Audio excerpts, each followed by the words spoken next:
لوگ چھوڑ کے جا رہے ہیں وہ جنگل کے قانون سے بھاگ رہے ہیں. تو جب وہ دیکھتے ہیں کسی کے گھر میں بھی توڑ کے گھس جاؤ, بیوی بچوں کو پکڑ لو, رشتہ داروں کو پکڑ لو, بزنسز بند کر دو, تو خوف آ رہا ہے لوگوں کو.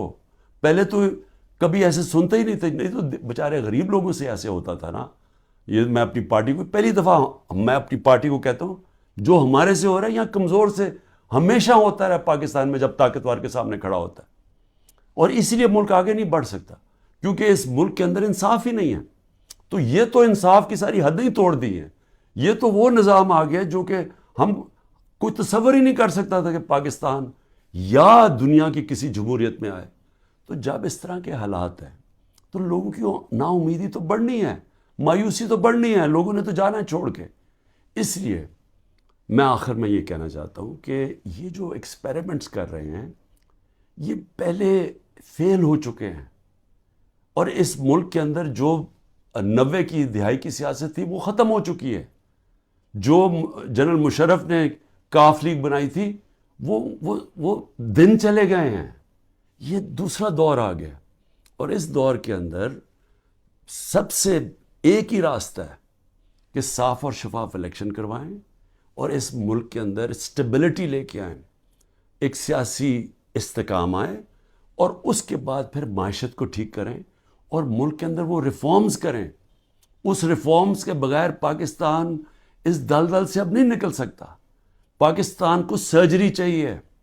اس ملک کو اب ہم وہاں پہنچ گئے ہیں کہ اگر ہم نے اپنے سارا گورننس سسٹم نہ چینج کیا, ہم نے سارا انصاف کا نظام نہ ٹھیک کیا, ہم نے جو ہمارے گورنمنٹ کارپوریشنز ہیں جو جس طرح وہ اس وقت بوجھ بنے ہوئے ہیں, ہم نے جب تک نچلی سطح کے لوگوں کے اوپر اب ان کی مدد کرنے کے لیے پروگرامز نہ بنائے تاکہ ان کو ہم سہارا دیں, کیونکہ اب جو مہنگائی آ گئی ہے لوگ کیسے گزارا کر سکتے ہیں.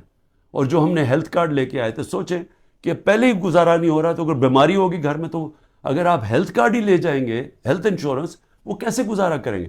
تو کیسے ہم نے نچلی سطح کے لوگوں کو اب پروٹیکٹ کرنا ہے, ان کو ہم نے معاشی طور پہ ان کی حفاظت کرنی ہے ٹارگیٹڈ سبسڈی سے. کیسے ہم نے اپنے ملک کے اندر ڈالر کی انٹیک بڑھانی ہے, وہ کون سے قدم ہیں. کیسے ہم نے خرچے کم کرنے ہیں. کیسے ہم نے اپنا گورننس سسٹم ایسا کرنا ہے کہ باہر سے انویسٹر پاکستان آ سکیں.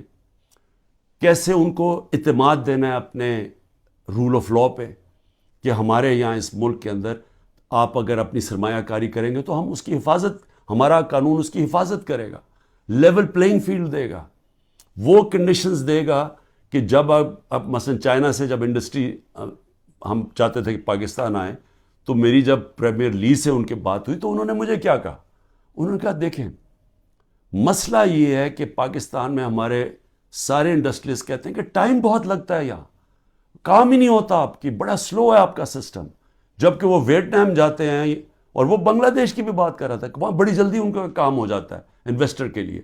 تو ایک انویسٹر کے پاس ٹائم نہیں ہوتا.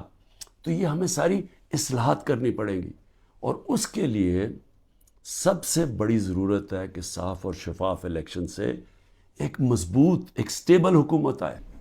سٹیبلٹی اب صرف ایک طرح ہی آئے گی, صاف اور شفاف الیکشن, اور یہ پولیٹیکل انجینئرنگ کو مسترد کیا جائے.